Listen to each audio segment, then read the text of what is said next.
زندگی کا انجام۔ ماستی وینکٹیسا کنڑ زبان کی مشہور مصنف ہیں۔ تعلیم کی تکمیل کے بعد وہ میسور سول سروس میں شامل ہوئے۔ اپنی اعلیٰ خدمات کی بنا پر انہیں ریاست میسور کا وزیر ہونا چاہیے تھا، مگر ان کے ساتھ ناانصافی کی گئی۔ چنانچہ وہ بد دل ہو کر وقت سے پہلے ریٹائر ہو گئے۔ ملازمت سے الگ ہو کر انہوں نے کہانیاں اور ناول لکھنا شروع کیا۔ اس میدان میں انہیں غیر معمولی شہرت حاصل ہوئی۔ آج وہ تقریباً 150 کتابوں کے مصنف ہیں۔ ان کی کتاب چکاویرا ارجیندر پر حکومت ہند نے ان کو گیان پیٹھ کا خطاب اور 1.5 لاکھ روپیہ بطور انعام دیا ہے۔ مسٹر وی سری دھر موصوف سے ملے اور ان سے ایک انٹرویو ٹائمز آف انڈیا 12 اگست 1984 لیا۔ مسٹر ماستی اگرچہ اپنی تمام کتابوں کو ادبی شاہکار سمجھتے ہیں، مگر حکومت کے اعلیٰ انعام پر وہ خوش نہ ہو سکے۔ انہوں نے کہا، I am too old to be happy، یعنی 94 سال کی عمر کو پہنچ کر میں اتنا زیادہ بوڑھا ہو چکا ہوں کہ کوئی خوشی میرے لیے خوشی نہیں۔ مسٹر ماستی کی پہلی کہانی 1912 میں شائع ہوئی تھی۔ اس لحاظ سے انہیں اپنے ادبی کمالات کے اعتراف کے لیے 70 سال انتظار کرنا پڑا، مگر لمبی مدت کے بعد جب انہیں عزت اور انعام ملا تو وہ وقت تھا جبکہ بڑھاپے نے ان کے چہرے پر جھریوں کی مالا پہنا دی تھی۔ مسٹر ماستی کی کہانی موجودہ دنیا میں ہر شخص کی کہانی ہے۔ اس دنیا میں ہر آدمی کا یہ قصہ ہے کہ وہ محنت کرتا ہے، اپنی ساری طاقت لگا دیتا ہے، بالآخر 70 سال کی محنت کے بعد وہ اس قابل ہوتا ہے کہ اس کو دنیا میں عزت اور انعام ملے، مگر اس وقت وہ بوڑھا ہو چکا ہوتا ہے۔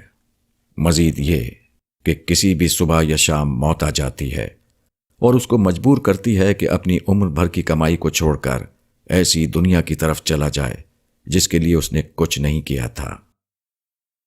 زندگی کا انجام۔ ماستی وینکٹیسا کنڑ زبان کی مشہور مصنف ہیں۔ تعلیم کی تکمیل کے بعد وہ میسور سول سروس میں شامل ہوئے۔ اپنی اعلیٰ خدمات کی بنا پر انہیں ریاست میسور کا وزیر ہونا چاہیے تھا، مگر ان کے ساتھ ناانصافی کی گئی۔ چنانچہ وہ بد دل ہو کر وقت سے پہلے ریٹائر ہو گئے۔ ملازمت سے الگ ہو کر انہوں نے کہانیاں اور ناول لکھنا شروع کیا۔ اس میدان میں انہیں غیر معمولی شہرت حاصل ہوئی۔ آج وہ تقریباً 150 کتابوں کے مصنف ہیں۔ ان کی کتاب چکاویرا ارجیندر پر حکومت ہند نے ان کو گیان پیٹھ کا خطاب اور 1.5 لاکھ روپیہ بطور انعام دیا ہے۔ مسٹر وی سری دھر موصوف سے ملے اور ان سے ایک انٹرویو ٹائمز آف انڈیا 12 اگست 1984 لیا۔ مسٹر ماستی اگرچہ اپنی تمام کتابوں کو ادبی شاہکار سمجھتے ہیں، مگر حکومت کے اعلیٰ انعام پر وہ خوش نہ ہو سکے۔ انہوں نے کہا، I am too old to be happy، یعنی 94 سال کی عمر کو پہنچ کر میں اتنا زیادہ بوڑھا ہو چکا ہوں کہ کوئی خوشی میرے لیے خوشی نہیں۔ مسٹر ماستی کی پہلی کہانی 1912 میں شائع ہوئی تھی۔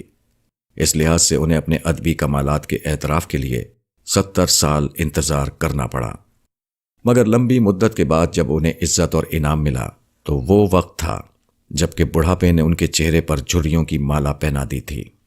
مسٹر ماستی کی کہانی موجودہ دنیا میں ہر شخص کی کہانی ہے۔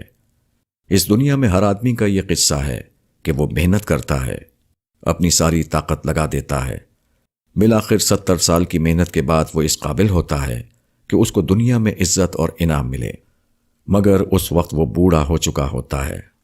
مزید یہ کہ کسی بھی صبح یا شام موت آ جاتی ہے اور اس کو مجبور کرتی ہے کہ اپنی عمر بھر کی کمائی کو چھوڑ کر ایسی دنیا کی طرف چلا جائے جس کے لیے اس نے کچھ نہیں کیا تھا۔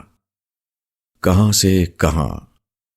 31 اکتوبر 1984 کی صبح 9:15 بجے کا وقت تھا۔ نئی دہلی میں وزیر اعظم ہند کی سرکاری رہائش گاہ میں حسب معمول پولیس اور اسٹاف کی سرگرمیاں اپنے شباب پر تھیں۔ پیشگی اپائنٹمنٹ کے مطابق وسیع اور شاندار لان میں پیٹرا سینوف اپنی پارٹی کے ساتھ آ چکے تھے۔ وہ وزیر اعظم اندرا گاندھی پر ایک فلم تیار کر رہے تھے۔ وزیر اعظم اپنے وقت پر اپنے کمرے سے برآمد ہوئیں۔ وہ لان میں داخل ہونے ہی والی تھیں کہ گولیوں کی آواز سنائی دینے لگی۔ مسز اندرا گاندھی کی حفاظتی پولیس کے 2 مسلح جوانوں نے اچانک ان پر حملہ کر دیا۔ ایک نے پستول سے فائر کیے، دوسرے نے اپنی اسٹین گن کی 20 گولیاں ان کے اوپر خالی کر دیں۔ خون میں لت پت اندرا گاندھی کوئی آخری کلمہ نہ بول سکیں۔ وہ بے ہوش حالت میں ہسپتال لے جائی گئیں، صرف اس لیے کہ ڈاکٹر ان کی طبی موت کا آخری اعلان کر سکیں۔ اس سلسلے میں اخبارات میں جو رپورٹیں شائع ہوئی ہیں ان میں سب سے زیادہ عبرت انگیز مسٹر پیٹرا ایسٹینوف کا واقعہ تھا۔ مسٹر ایسٹینوف جو عالمی شہرت رکھنے والے ایکٹر ہیں، ڈائریکٹر اور رائٹر ہیں، وہ مسز اندرا گاندھی کی رہائش گاہ کے لان میں بیٹھے ہوئے تھے۔ وہ ان سے انٹرویو کے منتظر تھے۔ انہوں نے کہا کہ میں ان سے یہ پوچھنا چاہتا تھا کہ واحد اولاد ہونے کے اعتبار سے انہوں نے کس طرح اپنے اکیلے پن کے ساتھ نباہ کیا۔ عین اسی وقت اسٹینوف نے موت کی آواز سنی۔ ہندوستان ٹائمز، 1 نومبر 1984۔ راقم الحروف نے جب یہ رپورٹ پڑھی تو مجھ کو یہ خیال آیا کہ اگر الفاظ کے اندر تھوڑی سی تبدیلی کر دی جائے تو غالباً یہ اہم ترین سوال تھا جو اس نازک لمحے میں مسز اندرا گاندھی سے پوچھا جا سکتا تھا۔ الفاظ میں معمولی تبدیلی کے بعد وہ سوال یہ تھا: اب تک آپ 700 ملین انسانوں کے ملک کی محبوب وزیر اعظم تھیں۔ اگلے لمحے آپ کا کیا حال ہوگا جبکہ آپ اپنے آپ کو ایک ایسی دنیا میں پائیں گی جہاں آپ بالکل تنہا اور بے یار و مددگار ہوں گی۔ کیسا عجیب ہے وہ پانا جس کا انجام کھونے کے سوا اور کچھ نہ ہو۔ یہ گونگے شاہکاروں کا عجائب خانہ نہیں۔ تمام سفروں میں ٹرین کا سفر سب سے زیادہ تجربات سے بھرا ہوتا ہے۔ انسانی قافلوں کو لیے ہوئے تیز رفتار ایکسپریس دوڑی چلی جا رہی ہے۔ گاڑی کے دونوں طرف قدرت کے مناظر مسلسل ہمارا ساتھ دے رہے ہیں۔ اس طرح ٹرین گویا زندگی کے بڑے سفر کی ایک علامت بن گئی ہے جو نشانیوں سے بھری ہوئی ایک دنیا میں انسان طے کر رہا ہے۔ مگر جس طرح ٹرین کے مسافر اطراف کے مناظر سے بے خبر ہو کر اپنی ذاتی دلچسپیوں میں گم رہتے ہیں، اسی طرح انسان موجودہ دنیا میں اپنی زندگی کے دن پورے کر رہا ہے۔ بہت کم ایسا ہوتا ہے کہ وہ خدا کی بکھری ہوئی نشانیوں پر غور کرے۔ سورج اپنے روشن چہرے کے ساتھ طلوع ہوتا ہے اور انسان کے اوپر اس طرح چمکتا ہے جیسے وہ کوئی پیغام سنانا چاہتا ہو، مگر وہ کچھ کہنے سے پہلے غروب ہو جاتا ہے۔ درخت اپنی ہری بھری شاخیں نکالتے ہیں، دریا اپنی موجوں کے ساتھ رواں ہوتا ہے۔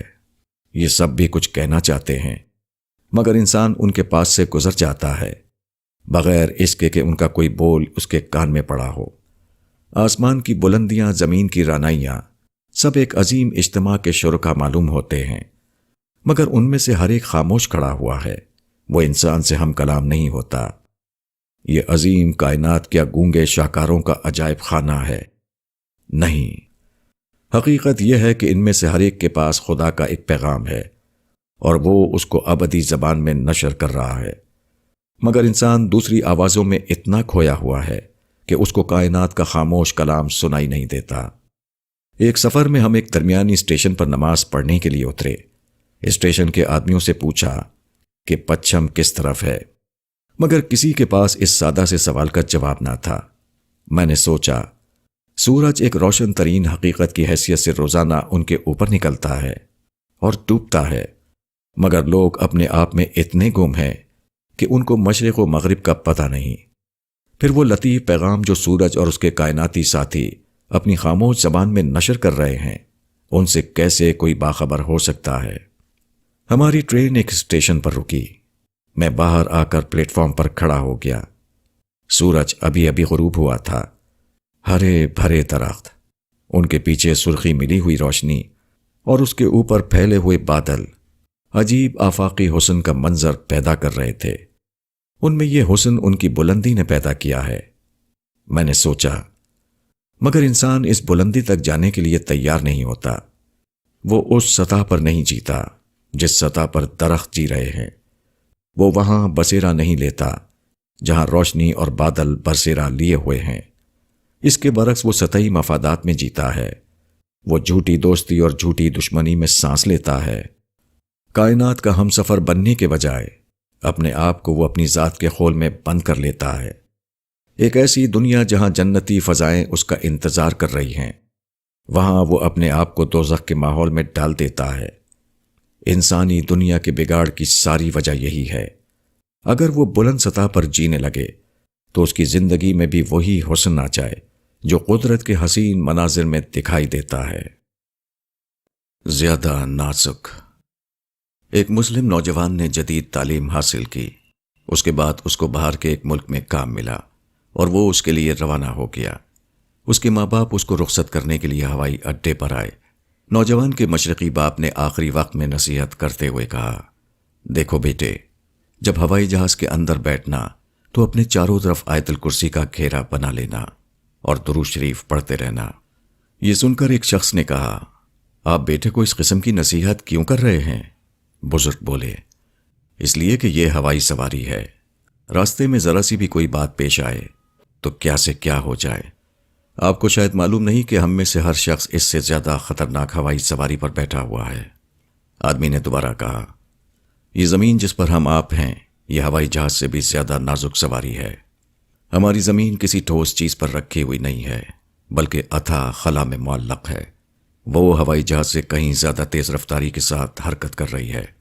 ایک طرف وہ اپنے محور پر 20 میل فی سیکنڈ کی رفتار سے گھوم رہی ہے، دوسری طرف وہ اپنے مدار پر 15 سیکنڈ فی میل کی رفتار سے دوڑ رہی ہے۔ ہوائی جہاز تو درمیانی مقامات پر اترتے ہیں، مگر زمین کا تیز رفتار سفر بغیر رکے ہوئے مسلسل جاری ہے۔ اس قسم کی تفصیلات بیان کرنے کے بعد مذکورہ شخص نے کہا، اگر آپ کو اپنے زمینی سفر کا واقعی احساس ہو تو آپ ہر وقت آیت الکرسی اور درود شریف پڑھتے رہیں، آپ کے اوپر لرزہ طاری ہو جائے۔ ہوائی سفر سے کہیں زیادہ آپ کو اپنے زمینی سفر کی فکر لاحق رہنے لگے۔ لوگ انسانی واقعات سے متاثر ہوتے ہیں، وہ خدائی واقعات سے متاثر ہونا نہیں جانتے۔ کوئی شخص کرتب کے زور سے اپنے آپ کو اس طرح دکھائے کہ اس کا پاؤں چھت پر ہو اور اس کا سر نیچے کی طرف لٹکا ہوا ہو تو بے شمار لوگ اس عجیب واقعے کو دیکھنے کے لیے جمع ہو جائیں گے، مگر لوگوں کو یاد نہیں کہ وہ خود اسی قسم کے عجیب تر واقعے کی مثال ہیں، کیونکہ ہم میں سے ہر شخص کا حال یہ ہے کہ وہ زمین کی سطح پر لٹکا ہوا ہے۔ زمین گول ہے۔ زمین پر فی الواقع یہ صورت پائی جاتی ہے کہ آدمی اس کے اوپر مذکورہ کرتب باز آدمی کی طرح لٹکے ہوئے ہیں۔ ہندوستان والوں کے لیے امریکہ کے لوگ اس طرح ہیں کہ زمین کی سطح پر ان کا پاؤں ہے اور ان کا سر زمین کی نیچے لٹک رہا ہے۔ اسی طرح امریکہ والوں کے لیے ہندوستان کے لوگ سر نیچے اور پاؤں اوپر کیے ہوئے زمین پر چل پھر رہے ہیں۔ خدا سے ڈرو۔ آج کوئی بستی ایسی نہیں ہے جہاں ایک آدمی دوسرے آدمی کو ستا نہ رہا ہو، جہاں ایک آدمی دوسرے آدمی کو اپنے ظلم کا نشانہ نہ بنائے ہوئے ہو۔ مگر لوگ کس آدمی کو ستاتے ہیں؟ اس آدمی کو جو ان کی نظر میں کمزور ہو، جو دادا گیری کرنا نہ جانتا ہو، جس نے اپنے آگے پیچھے ساتھیوں کی فوج نہ جمع کر رکھی ہو، جو پولیس اور کچہری سے دور رہنا چاہتا ہو۔ لوگ بے زوروں کے لیے بہادر ہیں، اور جو شخص لوگوں کو زور آور دکھائی دیتا ہے اس کے لیے کوئی بہادر نہیں، مگر یہ اندھے پن کی آنکھ سے دیکھنا ہے۔ اگر ان کے پاس دیکھنے والی آنکھ ہو تو وہ سب سے زیادہ اس سے ڈریں جس کو وہ بے زور سمجھتے ہیں، کیونکہ جو شخص بے زور ہے اس کے پیچھے خدا کھڑا ہوا ہے۔ دنیا میں جو کچھ ہو رہا ہے وہ آزمائش کے منصوبے کے تحت ہو رہا ہے۔ خدا ہر شخص کے بارے میں جانتا ہے کہ ان میں سے کون ہے جو اللہ سے ڈرنے والا ہے اور وہ کون ہے جو اللہ سے بے خوف ہے۔ اس کی جانچ کیسے ہو؟ اس کی جانچ ان اشخاص کی سطح پر نہیں ہو سکتی جو اپنی زور آوری کی وجہ سے لوگوں کو مروب کیے رہتے ہیں، جن کی طاقت دیکھ کر لوگوں کو ان پر ہاتھ ڈالنے کی ہمت نہیں ہوتی۔ ان کے خلاف اگر لوگ برائی نہ کریں تو یہ ان کی اپنی طاقت سے ڈرنے کی وجہ سے ہوگا، نہ کہ خدا کے ڈر کی وجہ سے۔ مگر ایک شخص ہے جس کے پاس ان چیزوں میں سے کوئی چیز نہیں، جو لوگوں کو مروب اور خوفزدہ کرتی ہے۔ اس کو ستانے سے اگر کوئی شخص بچتا ہے تو اس کی وجہ یقیناً اخلاقی ہوگی، نہ کہ مادی۔ خدا کچھ افراد کو بے زور اور بے حیثیت بنا کر لوگوں کے درمیان رکھتا ہے اور پھر ان کو دیکھتا ہے کہ وہ اس کے ساتھ کیا سلوک کرتے ہیں۔ جو شخص کمزور آدمی کے ساتھ بے انصافی کرنے سے ڈرا وہ گویا خدا سے ڈرا، اس کا ٹھکانہ جنت ہوگا۔ جو شخص کمزور آدمی کے ساتھ بے انصافی کرنے سے نہیں ڈرا وہ گویا خدا سے نہیں ڈرا، ایسا شخص جہنم کی بھڑکتی ہوئی آگ میں ڈال دیا جائے گا۔ ہر آدمی بری زندگی گزار کر مر جاتا ہے تاکہ موت کے بعد اور زیادہ بری زندگی کی طرف دھکیل دیا جائے۔ کائنات بیان دے گی۔ مجھے ایک بار لکھنؤ کے ایک علاقے میں جانا ہوا جہاں آم کے باغات تھے۔ میں نے دیکھا کہ درختوں پر پھل لگے ہوئے ہیں مگر سب کے سب کالے ہو رہے ہیں۔ دریافت کرنے پر معلوم ہوا کہ یہ دھوئیں کی وجہ سے کالے ہو گئے ہیں۔ ان باغات کے پاس اینٹ کے بھٹے تھے جن کی چمنیوں سے ہر وقت کوئلے کا دھواں نکلتا رہتا تھا۔ اس دھوئیں کی وجہ سے تمام پھل کالے ہو کر خراب ہو گئے، ان کی بڑھوتری رک گئی، وہ منڈی میں بیچنے کے قابل نہ رہے۔ یہی اس دنیا کی تمام چیزوں کا حال ہے۔ دنیا کے بنانے والے نے اس کو نہایت حکمت کے ساتھ بنایا ہے۔ اس کی ہر چیز بے حد نازک اور لطیف ہے۔ حقیقت یہ ہے کہ کائنات ایک انتہائی بامعنی کارخانہ ہے۔ وہ کسی ایسی چیز کو قبول نہیں کرتی جو اس کے مزاج کے خلاف ہو، جو اس کی تخلیقی اسکیم کے مطابق نہ ہو۔ مگر کائنات کے سب سے زیادہ سرسبز اور قیمتی حصے پر انسان ہر وقت ظلم و فساد جاری کیے ہوئے ہے۔ حق کے نام پر حق کو قتل کیا جا رہا ہے، اور کائنات اپنی تمام معنویت کے باوجود خاموش کھڑی ہوئی ہے۔ وہ زمین پر سب کچھ ہوتے ہوئے دیکھتی ہے، مگر اس کے بارے میں اپنا کوئی بیان نہیں دیتی۔ اس کی وجہ یہ ہے کہ اس کے خدا نے ایک مقرر مدت تک اس کو روک رکھا ہے۔ جب یہ مدت ختم ہوگی تو اچانک وہ بول پڑے گی۔ اس وقت وہ سب کچھ کہہ ڈالے گی جس کو آج وہ دیکھتی ہے مگر نہیں کہتی۔ آدمی اپنے اقتدار کی سیاست چلاتا ہے اور اس کو خدا کی سیاست کا نام دیتا ہے۔ وہ مکمل اصلاح کے نفاذ کا نعرہ لگاتا ہے، اور جب آزمایا جائے تو معلوم ہوتا ہے کہ وہ جزوی اصلاح پر بھی قائم نہیں۔ وہ اپنے پڑوسی کو ستاتا ہے اور دور کے ظالم کے خلاف جھنڈا لے کر کھڑا ہوتا ہے۔ وہ اپنی انا کی پرستش میں لگا ہوتا ہے اور دوسرے کی انانیت اور تعصب کا اعلان کرنے کے لیے اسٹیج سجاتا ہے۔ وہ مفاد پرستی اور استحصال میں غرق ہوتا ہے اور انصاف اور انسانیت کے عنوان پر تقریریں کرتا ہے۔ وہ ضد اور نفرت اور انتقام کے تحت کارروائی کرتا ہے اور زبان سے یہ ظاہر کرتا ہے کہ وہ صرف حق کے لیے ایسا کر رہا ہے۔ وہ اپنے بدترین شیطانی کاموں کو بیان کرنے کے لیے بھی نہایت خوبصورت الفاظ پا لیتا ہے۔ یہ سب کچھ انسانی دنیا میں ہو رہا ہے، اور کائنات اپنی تمام نفاست اور لطافت کے باوجود چپ رہتی ہے۔ وہ سچ کو سچ نہیں کہتی اور جھوٹ کے جھوٹ ہونے کا اعلان نہیں کرتی۔ کیا کائنات کے اندر تضاد ہے؟ کیا یہ ایک گونگی کائنات ہے؟ جس کائنات کے پاس سریلے نغمے بکھیرنے والی چڑیاں ہوں، کیا اس کے پاس حق کا اعلان کرنے کے لیے زبان نہیں؟ قرآن اس سوال کا جواب دیتا ہے۔ قرآن بتاتا ہے کہ کائنات کی یہ خاموشی اس لیے ہے کہ خدا نے اس کو قیامت کے آنے تک خاموش رہنے کا حکم دے رکھا ہے۔ جیسے ہی سور پھونکا جائے گا، تمام زبانوں کی مہریں ٹوٹ جائیں گی۔ اس وقت ساری کائنات ایک عظیم الشان ٹیپ ریکارڈر بن جائے گی، اور پھر خدا کے گواہ کی حیثیت سے وہ سب کچھ بتائے گی جو حق اور عدل کے مطابق اسے بتانا چاہیے۔ اس وقت لوگوں کو معلوم ہوگا کہ جس کائنات کے پاس رات کو دن بنا دینے والا سورج تھا، اس کے پاس یہ بھی انتظام تھا کہ تاریکی میں چھپے ہوئے اعمال کو اجالے میں لا سکے۔ کیسی عجیب محرومی!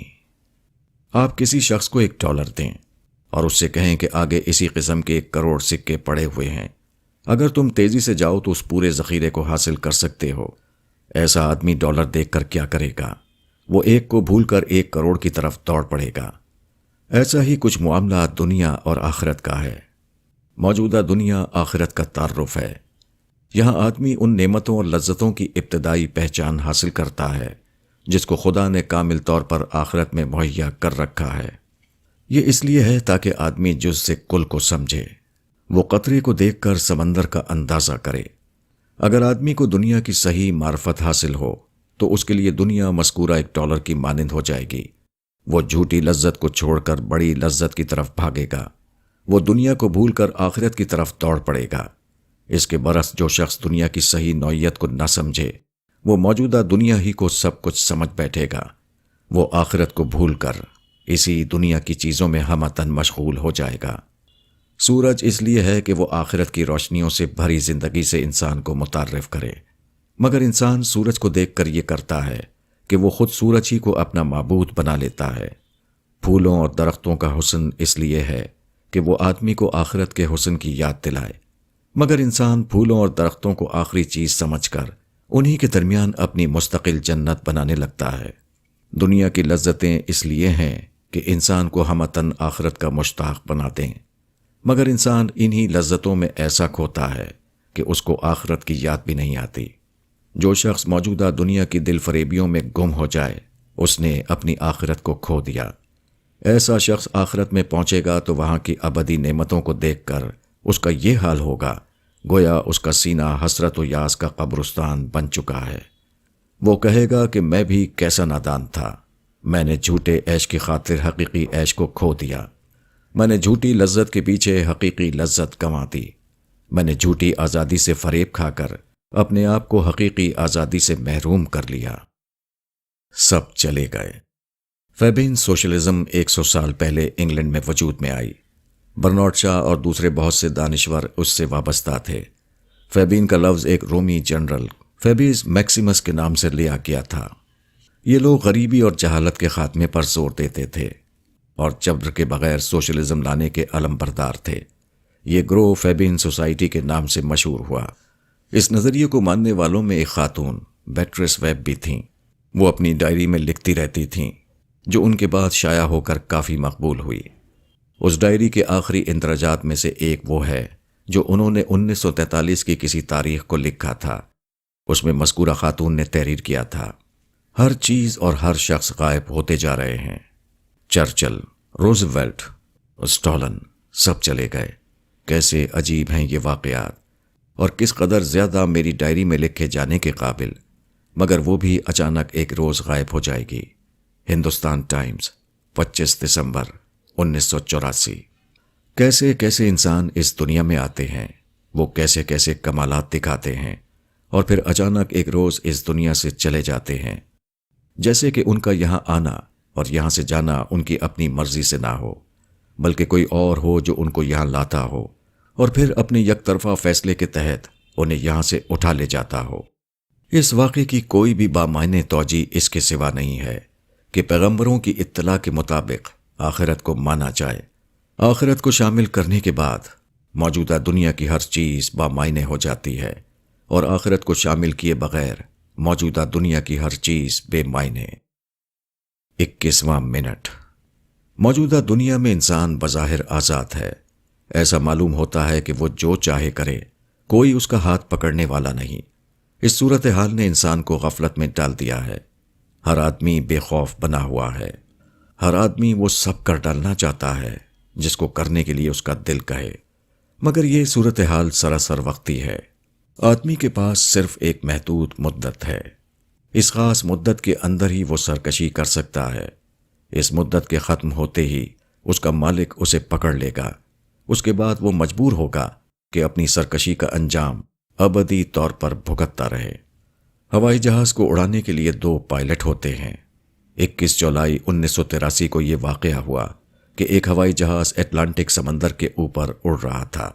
عین پرواز کی حالت میں اس کے دونوں پائلٹ یعنی ہواباز سو گئے اور مسلسل 20 منٹ تک سوتے رہے۔ وہ صرف اس وقت بیدار ہوئے جبکہ پائلٹ کیبن میں خاص طرح کا الارم بجنا شروع ہو گیا۔ ہندوستان ٹائمز، 22 جولائی 1983۔ یہ ہوائی جہاز کسی اتفاقی سبب سے اپنی روانگی کے مقام پر 12 گھنٹے لیٹ ہو گیا تھا۔ اس غیر معمولی حادثے کی وجہ سے پائلٹ بے حد تھکے ہوئے تھے۔ جب انہوں نے ہوائی جہاز کو اڑایا تو اس کے انجن کو انہوں نے خاص رفتار پر سیٹ کر دیا۔ اب ہوائی جہاز ایک بندھی ہوئی رفتار پر اڑنے لگا۔ اس درمیان میں تھکے ہوئے ہوابازوں کی آنکھ بند ہو گئی اور وہ مسلسل 20 منٹ تک سوتے رہے، یہاں تک کہ کنٹرول کا نظام بگڑ گیا اور ہوائی جہاز کی رفتار غیر معمولی تیز ہو گئی۔ اس کے بعد مشینی نظام کے تحت جہاز کا مخصوص الارم بجنے لگا۔ الارم کی وجہ سے پائلٹ جاگ اٹھے اور فوراً انجن کو سنبھال لیا۔ فوراً بورو، انگلینڈ کے ہوائی جنرل، فیڈ بیک میں ایک ہواباز نے اس واقعے کا ذکر کرتے ہوئے لکھا ہے کہ میں یہ سوچ کر کانپ اٹھتا ہوں کہ کیا کچھ ہو سکتا تھا۔ موجودہ زندگی کو اگر 20 منٹ کا لمحہ فرض کریں اور اس کے بعد 21ویں منٹ کو آخر میں داخلے کے ہم معنی قرار دیں تو ہم کہہ سکتے ہیں کہ قدرت نے انسان کو صرف 20 منٹ تک غلطی کرنے کی اجازت دی ہے۔ اگر وہ آخر وقت تک ہوشیار نہ ہو تو قدرت اس کو 21ویں منٹ میں غلطی کرنے کی اجازت نہ دے گی۔ 20 منٹ کے بعد اس کے لیے یا تو اپنی اصلاح کر لینا ہے یا موت کی گرفتاری۔ آرزوؤں کی دنیا۔ جنت کا انکار اپنے آپ کا انکار ہے۔ جو شخص جنت کو نہیں مانتا وہ خود اپنی نفی کر رہا ہے۔ جو شخص جنت کو مانتا ہے مگر اس کے لیے عمل نہیں کرتا، وہ ایسا خریدار ہے جو ایک چیز خریدنا چاہتا ہے مگر اس کی قیمت دینے کے لیے تیار نہیں۔ ہر انسان سب سے زیادہ کیا چاہتا ہے؟ ہر انسان کی سب سے بڑی خواہش یہ ہے کہ وہ اپنے خوابوں کی دنیا کو پا سکے، وہ ابدی طور پر جیتا رہے، وہ اپنی تمام آرزوؤں کی تکمیل کر سکے، وہ ایسی زندگی کا مالک بنے جو ہر قسم کی محدودیت اور ناخوشگواری سے خالی ہو۔ یہ آدمی کی سب سے بڑی تمنا ہے۔ ہر آدمی اپنی اس تمنا کی تکمیل کے لیے دوڑ رہا ہے، مگر کوئی بھی آدمی اپنی اس تمنا کو پورا نہیں کر پاتا۔ آدمی اپنی صحت بناتا ہے، مگر بہت جلد اس کی صحت کسی حادثے یا بڑھاپے کا شکار ہو جاتی ہے۔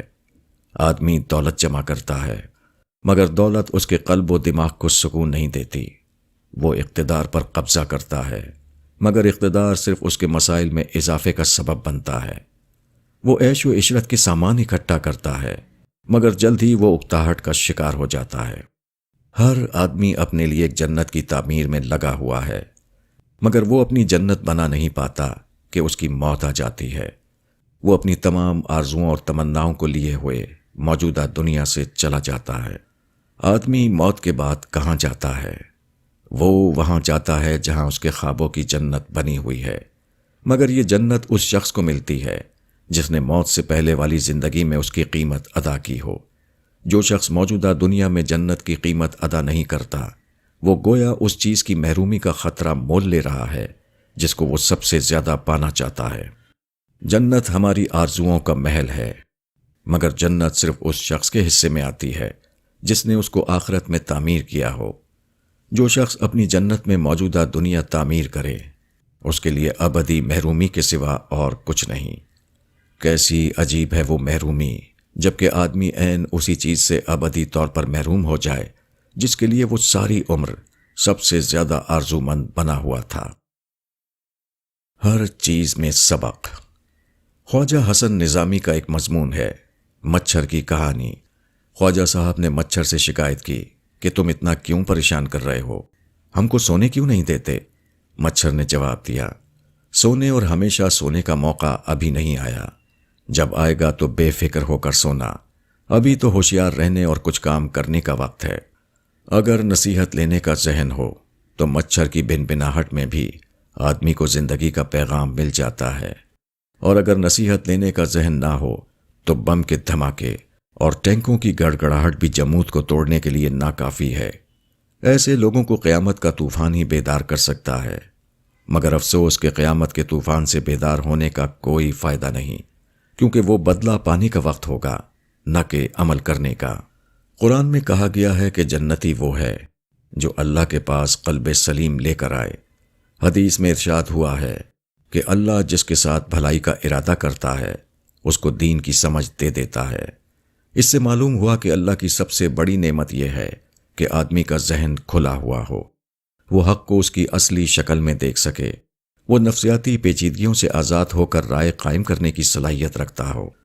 ایسے آدمی کے سامنے جب کوئی سچائی یا کوئی سبق کی بات آتی ہے تو اس کو سمجھنے میں اسے دیر نہیں لگتی، وہ اس کو فوراً پا لیتا ہے اور اپنی زندگی میں اس کو شامل کر لیتا ہے۔ دنیا میں ہر طرف اللہ کی نشانیاں بکھری ہوئی ہیں۔ کہیں جمادات خاموش زبان میں کسی حقیقت کی طرف اشارہ کرتے ہیں، کہیں مچھر اپنی زبان میں کوئی پیغام دیتا ہے، کہیں انسانوں کے درمیان کوئی واقعہ ہوتا ہے اور اس میں ایک چھپا ہوا سبق موجود ہوتا ہے، کبھی کوئی اللہ کا بندہ کھلی ہوئی نصیحت کی زبان میں کسی امر حق کی طرف متوجہ کرتا ہے۔ ان تمام مواقعوں پر وہی شخص سچائی کو پائے گا جس نے اپنا سینہ سچائی کے لیے کھلا رکھا ہو۔ اگر آدمی کے اندر سبق لینے اور بات کو پکڑنے کا مزاج نہ ہو تو کوئی بھی چیز اسے فائدہ نہیں دے سکتی۔ کھلے ذہن کا آدمی مچھر سے بھی سبق لے سکتا ہے، اور جس نے اپنے ذہن کی کھڑکیاں بند کر لی ہوں اس کے لیے خدا کی کتاب اور رسول کا کلام بھی ہدایت کو پانے کے لیے ناکافی ہے۔ سب سے بڑی چیز سبق لینے کا مزاج ہے۔ جس شخص کے اندر یہ مزاج پیدا ہو جائے اس کے لیے خدا کی ساری دنیا ایک زندہ کتاب بن جائے، اور جو اس مزاج سے محروم ہو وہ ایک قسم کا جانور ہے جو سب کچھ دیکھنے اور سننے کے بعد بھی نہیں جانتا کہ کیا دیکھا اور کیا سنا۔ خرچ سے اضافہ۔ مسٹر رام رتن کپلا نے 1937 میں 15 روپے ماہوار کی ایک ملازمت سے اپنی زندگی کا آغاز کیا۔ اب دہلی میں نرائنا انڈسٹریل ایریا میں ان کی فیکٹری ہے اور آصف علی روڈ پر بہت بڑا شو روم ہے۔ انہوں نے اپنی ابتدائی دور کا ایک واقعہ اس طرح بتایا۔ یہ 1945 کی بات ہے، جبکہ میں ایک میکینک کی حیثیت سے کام کرتا تھا۔ میں نے کافی محنت سے کام کیا اور دھیرے دھیرے 25,000 روپے بینک میں جمع کر لیے۔ میں بہت خوش تھا کہ میں نے کارنامہ انجام دیا ہے۔ اس کے بعد ایسا ہوا کہ راولپنڈی کے ایک بزرگ خواجہ صاحب انہی دنوں میرے پاس آئے۔ ہمارے ان کے درمیان بہت پرانے مراسم تھے۔ میں ان کی بہت عزت کرتا تھا۔ انہوں نے مجھ سے میرے کام کے بارے میں پوچھا۔ میں نے فخر کے ساتھ انہیں بتایا کہ میں نے 25,000 روپیہ بچا لیا ہے جو بینک میں جمع ہے۔ مجھے امید تھی کہ وہ مجھ کو شاباش دیں گے۔ اس کے برعکس انہوں نے مجھ کو لعنت ملامت کی اور کہا کہ تم نے اپنا وقت خراب کیا۔ تم کو شرم آنی چاہیے کہ تمہارے پاس 25,000 روپیہ بیکار پڑا ہوا ہے، صرف اس لیے کہ بینک کا سود ملتا رہے۔ اگر تم یہ بتاتے کہ میرے اوپر بینک کا قرض ہے تو البتہ مجھے خوشی ہوتی۔ تم فوراً بمبئی جاؤ، کلکتہ جاؤ، وہاں جا کر کاروبار دیکھو، ایجنسی لو، روپیے کو کام میں لاؤ۔ شری رام کپلا نے بتایا کہ اس کے بعد میں 1945-46 میں بمبئی گیا۔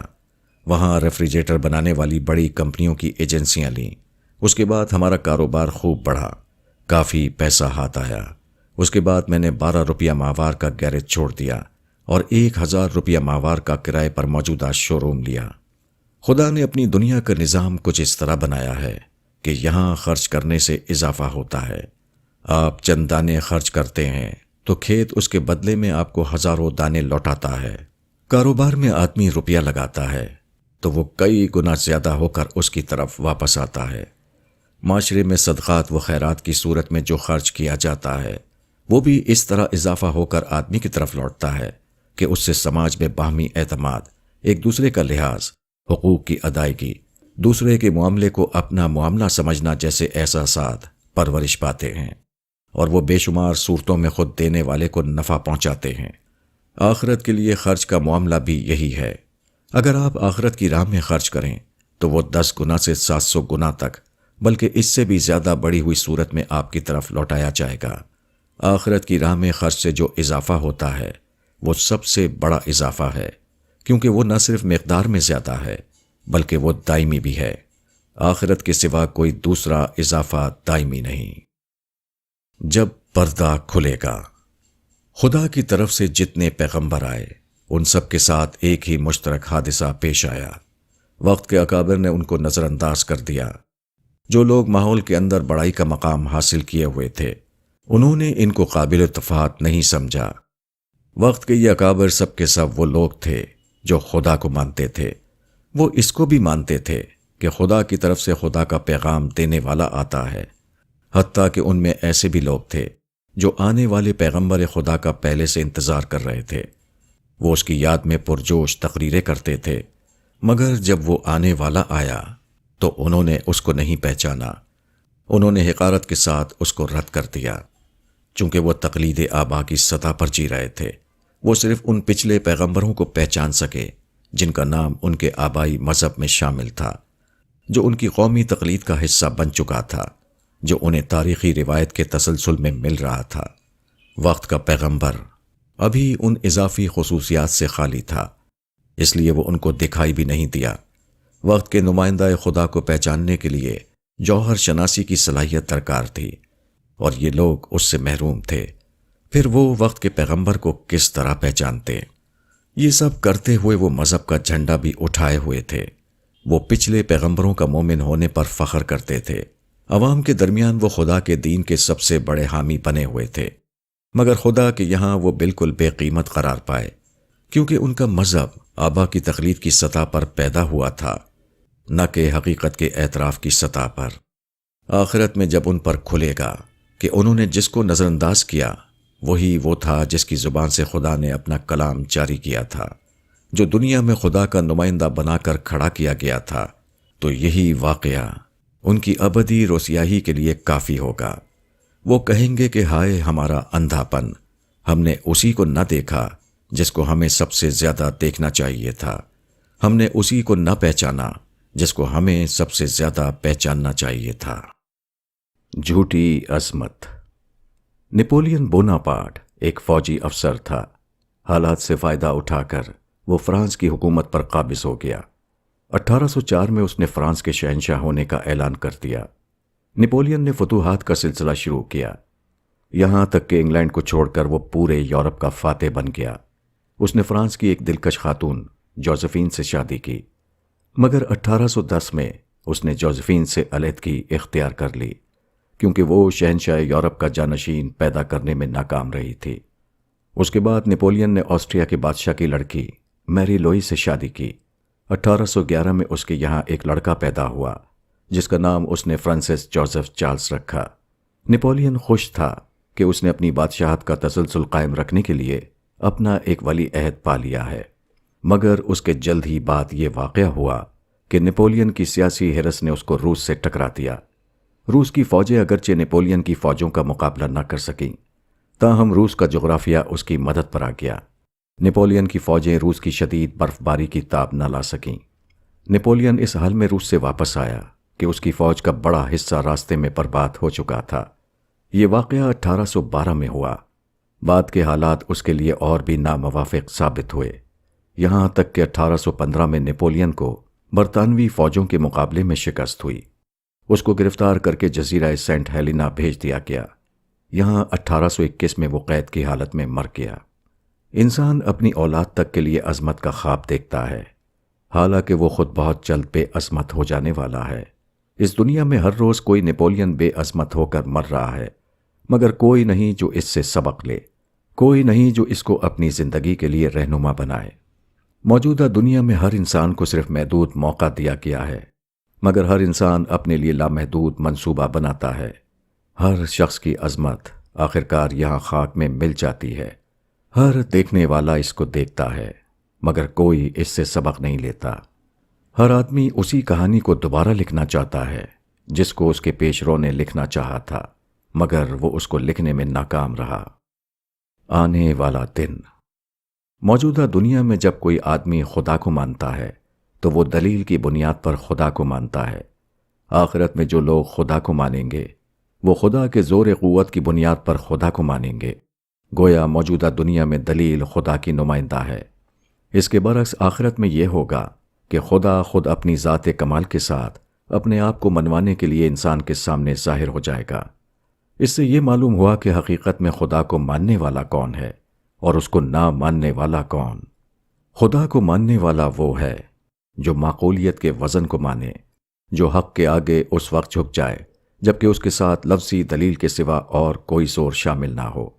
اس کے برعکس جس کا حال یہ ہو کہ کوئی بات محض اپنی سچائی کی بنا پر اس کو متاثر نہ کر سکے، وہ کسی سچائی کو صرف اس وقت مانے جبکہ وہ کسی وجہ سے اس کو ماننے کے لیے مجبور ہو گیا ہو۔ جس سچائی کے ساتھ ایسا کوئی دباؤ موجود نہ ہو، وہ اس کو ماننے کے لیے بھی تیار نہ ہوتا ہو۔ ایسا آدمی خدا کو ماننے والا نہیں، اس کا معبود ظاہری طاقت ہے، نہ کہ غیبی خدا۔ خدا اپنے ماننے کا ثبوت غیب کی سطح پر لے رہا ہے اور لوگ اس کو ماننے کا ثبوت شہود کی سطح پر دینا چاہتے ہیں۔ خدا چاہتا ہے کہ آدمی حق کے آگے جھک جائے، مگر آدمی صرف طاقت کے آگے جھکنے کے لیے تیار ہوتا ہے۔ خدا چاہتا ہے کہ آدمی محض خدا کے خوف کی بنا پر انصاف کے طریقے کو اپنا لے، مگر انسان صرف اس وقت انصاف کرنے پر راضی ہوتا ہے جبکہ وہ اس کے لیے مجبور ہو گیا ہو۔ جہاں مجبوری نہ ہو وہاں وہ فوراً سرکشی کرنے لگتا ہے۔ موجودہ دنیا امتحان کی دنیا ہے۔ یہاں آدمی کو موقع ہے کہ وہ اپنی حقیقت کو چھپا لے، مگر قیامت ہر آدمی کو برہنہ کر دے گی۔ اس وقت بہت سے خدا پرست غیر خدا پرستوں کی صف میں نظر آئیں گے۔ بہت سے حق کو ماننے والے حق کو نہ ماننے کے مجرم قرار دیے جائیں گے۔ بہت سے لوگ جنت کا الاٹمنٹ لیے ہوئے ہیں، وہ اپنے آپ کو جہنم کے دروازے پر کھڑا ہوا پائیں گے۔ انسان کتنا زیادہ بے ڈر بنا ہوا ہے، حالانکہ کتنا زیادہ ڈر کا لمحہ اس کے لیے آنے والا ہے۔ عجیب یادگار۔ مسز اندرا گاندھی پہلی بار 1966 میں ہندوستان کی وزیر اعظم بنی۔ اس وقت ان کی سرکاری رہائشگاہ کے لیے یہ انتظام کیا گیا کہ صفدر جنگ روڈ نئی دہلی کے 2 مکانات کو ملا کر ایک بڑا مکان بنایا گیا۔ یہ وزیر اعظم اندرا گاندھی کی سرکاری رہائشگاہ تھی۔ اس رہائشگاہ میں اور اس کے آس پاس بہت دور تک وزیر اعظم کی حفاظت کے لیے انتہائی غیر معمولی حفاظتی انتظامات کیے گئے تھے، مگر 31 اکتوبر 1984 کو مسز گاندھی کا خاتمہ سادہ طور پر اس طرح ہوا کہ مسز گاندھی کے حفاظتی دستے کے 2 آدمیوں بین سنگھ اور ستونت سنگھ نے انہیں اسی ہتھیار کا نشانہ بنا کر ختم کر دیا جو وزیر اعظم کی جان کی حفاظت کے لیے انہیں خصوصی طور پر مہیا کیے گئے تھے۔ صفدر جنگ روڈ کے اس مکان کو اب مسز اندرا گاندھی کی یادگار میں تبدیل کیا جا رہا ہے۔ اس سلسلے میں حکومت کے منصوبے کو بتاتے ہوئے اخباری رپورٹر ٹائمز آف انڈیا 10 نومبر 1984 میں یہ الفاظ درج تھے۔ حکومت کا خیال ہے کہ اس گھر کو ایک ایسے مقام کی حیثیت سے باقی رکھنا چاہیے جہاں لوگ آئیں اور اس خاتون کو خراج عقیدت پیش کریں جو دنیا کی سب سے زیادہ طاقتور خاتون تھیں اور یہاں ایک شہید کی حیثیت سے مری۔ مسز اندرا گاندھی کی زندگی کے 2 رخ ہیں، ایک ان کا ہندوستان کا وزیر اعظم ہونا، دوسرا ان کا بے یار و مددگار انسان کی حیثیت سے مارا جانا۔ دونوں کو ملا کر دیکھیے تو مسز اندرا گاندھی کی زندگی انسان کے کمال عشق کی داستان سنا رہی ہے۔ اس سے معلوم ہوتا ہے کہ اس دنیا میں ایک وزیر اعظم بھی اتنا ہی کمزور ہے جتنا ایک معمولی انسان، مگر جن لوگوں نے مسز گاندھی کے پہلے رخ کو ان کے دوسرے رخ سے الگ کر کے دیکھا، ان کے لیے یہ واقعہ بالکل الٹے مفہوم کا حامل بن گیا۔ کیسی عجیب بات ہے، جو واقعہ انسانی عجز کا سبق دے رہا ہے اس سے نادان لوگ انسانی کبریائی کا سبق لے رہے ہیں۔ جو واقعہ انسان کے بے طاقت ہونے کا ثبوت ہے اس کو اس بات کی یادگار بنایا جا رہا ہے کہ انسان کس قدر طاقتور ہے۔ یہ سونے والے۔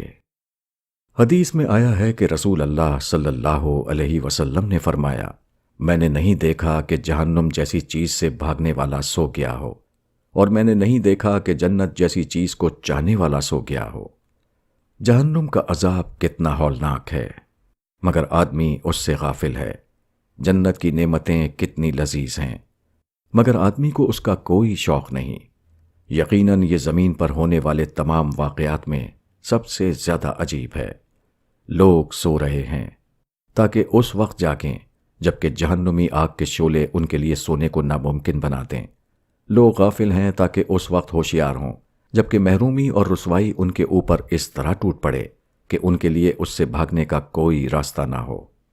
آج ہر آدمی بے ہوش نظر آتا ہے، ہر آدمی اپنے آپ میں اس طرح گم ہے جیسے اس کے اوپر کوئی اور طاقت نہیں، حالانکہ موت ہر روز بتا رہی ہے کہ آدمی ایک ایسی حقیقت سے دوچار ہے جس کے مقابلے میں کسی کا کچھ بس نہیں چلتا۔ انسان کتنا زیادہ مجبور ہے، مگر وہ اپنے آپ کو کتنا زیادہ با اختیار سمجھتا ہے۔ آدمی وعدہ کرتا ہے مگر اس کے بعد اس کو نظر انداز کر دیتا ہے۔ اس کے اوپر کسی کا ایک حق آتا ہے مگر وہ اس کو ادا نہیں کرتا۔ آدمی کے سامنے ایک سچائی آتی ہے مگر وہ اس کا اعتراف نہیں کرتا۔ وہ دوسرے کے اوپر ایک طرفہ الزام لگاتا ہے اور اپنی غلطی ماننے کے لیے تیار نہیں ہوتا۔ وہ چھوٹوں کو نظر انداز کر کے بڑوں کا استقبال کرتا ہے۔ وہ اپنی زندگی کو اصول کے تابع کرنے کے بجائے خواہشات کے تابع کرتا ہے۔ وہ زور آور سے دبتا ہے اور بے زور کو ستاتا ہے۔ وہ خدا کے مرکز کو توجہ بنانے کے بجائے خود اپنی ذات کو اپنا مرکز توجہ بناتا ہے۔ وہ جنت کے اشتیاق اور جہنم کے اندیشوں میں جینے کے بجائے دنیا کے اشتیاق اور دنیا کے اندیشوں میں جیتا ہے۔ آدمی یہ سب کچھ کرتا ہے اور بھول جاتا ہے کہ اپنی اس روش سے اپنے آپ کو جہنم کے قریب لے جا رہا ہے اور اپنے آپ کو جنت کے لیے نااہل ثابت کر رہا ہے۔ وہ انسان جس کو اسی چیز کا شوق نہیں جس کا اسے سب سے زیادہ شوق ہونا چاہیے۔ وہ انسان جو اسی چیز سے سب سے زیادہ بے خوف ہے جس سے اس کو سب سے زیادہ خوف کرنا چاہیے۔ خدا اور انسان۔ کائنات خدا کا آئینہ ہے۔ یہاں خدا اپنی مخلوقات کے روپ میں نمایاں ہے۔ آدمی کی حساسیت اگر زندہ ہو تو اپنے گرد و پیش میں وہ خدا کو پائے گا، اپنے چاروں طرف وہ خدا کا مشاہدہ کرے گا۔ خدا کی کائنات اس کے لیے خدا کا زندہ ثبوت بن جائے گی۔ دنیا میں زندگی کی سرگرمیاں اس بات کا کھلا ہوا اعلان ہے کہ اس دنیا کا خالق ایک زندہ ہستی ہے، نہ کہ کوئی ایسی ہستی جو زندگی اور حیات سے محروم ہو۔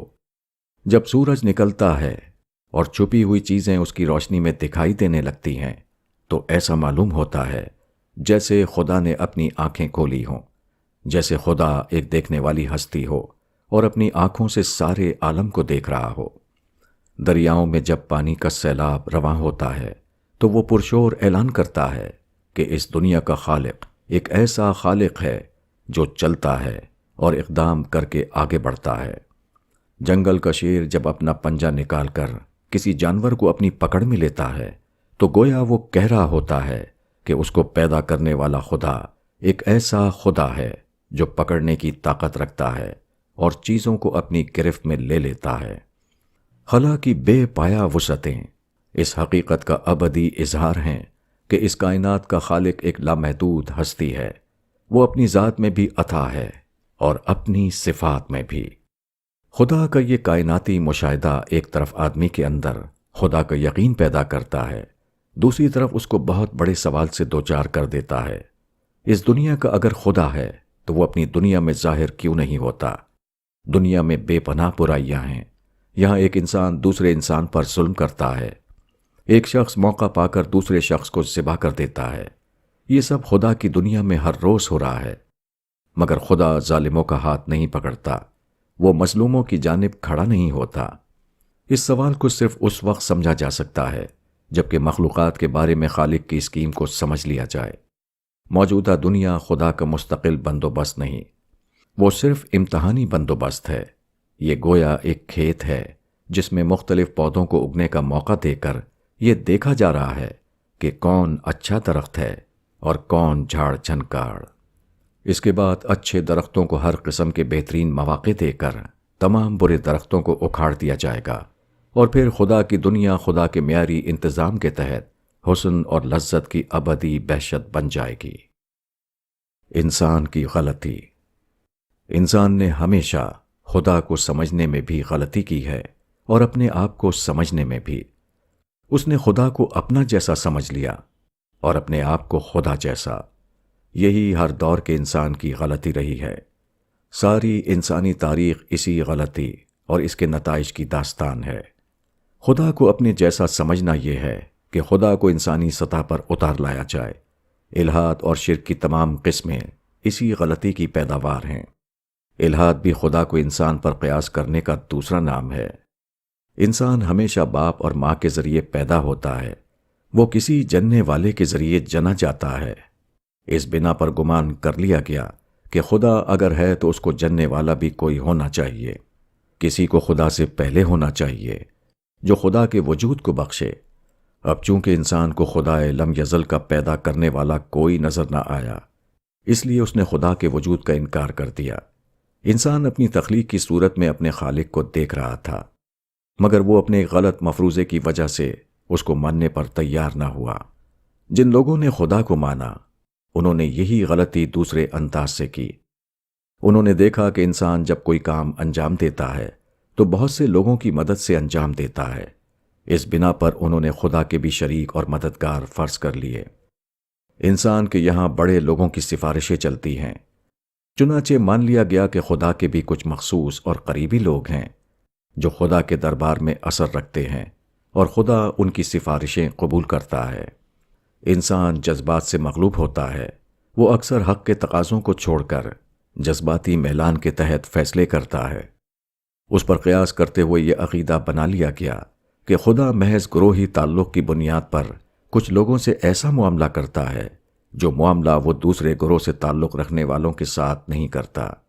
اس قسم کا ہر عقیدہ خدا کی خدائی کی نفی ہے، مگر انسان اپنی نادانی سے اکثر اپنے ذہن میں ایسے متضاد خیالات کو جمع کر لیتا ہے جن کا بیک وقت درست ہونا ممکن نہیں۔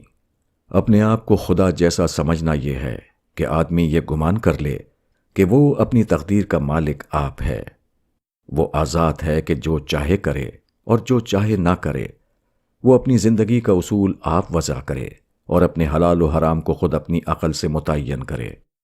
اس قسم کی ہر کوشش گویا اپنے آپ کو خدا کے مقام پر بٹھانا ہے۔ جو چیز صرف خدا کا حق ہے اس کا حقدار اپنے آپ کو سمجھنا ہے، مگر ایسا ہر گمان اس کائنات میں سراسر باطل ہے، کیونکہ انسان صرف ایک عاجز مخلوق ہے، وہ کسی بھی اعتبار سے خالق کا درجہ حاصل نہیں کر سکتا۔ انسان کی تلاش۔ انسان کے اندر ایک عجیب خصوصیت ہے جو کسی دوسری مخلوق میں نہیں۔ وہ ہے لامتناہی تلاش کا جذبہ۔ ہر آدمی اپنے پیدائشی جذبے کے تحت ایک ایسی نامعلوم چیز کی تلاش میں رہتا ہے جس کو اس نے پایا نہیں۔ کوئی بھی کامیابی اس کو اس طلب کے بارے میں مطمئن نہیں کرتی، کوئی بھی ناکامی اس کے اندر اس جذبے کو فنا نہیں کر پاتی۔ فلاسفر اس کو آئیڈیل کی طلب کہتے ہیں۔ یہ آئیڈیل کی طلب ہی تمام انسانی سرگرمیوں کی حقیقی اور آخری قوت محرکہ ہے۔ اگر یہ طلب نہ ہو تو دنیا کی تمام سرگرمیاں اچانک ٹھپ ہو کر رہ جائیں۔ انسانی ذہن کی یہی وہ زبردست طلب ہے جس کو فرائڈ نے غلط طور پر جنسی خواہش سے تعبیر کیا۔ ایڈلر نے اس کو غلط طور پر حصول طاقت کی خواہش قرار دیا۔ میک ڈوگل نے غلط طور پر کہا کہ یہ انسان کی تمام حیوانی جبلتوں کے مخلوط کا ایک پراسرار نتیجہ ہے۔ مارکس نے اس کو غلط طور پر یہ ثابت کرنے کی کوشش کی کہ یہ انسانی زندگی کی معاشی خواہش ہے اور یہی اس کی تمام سرگرمیوں کو کنٹرول کرتی ہے۔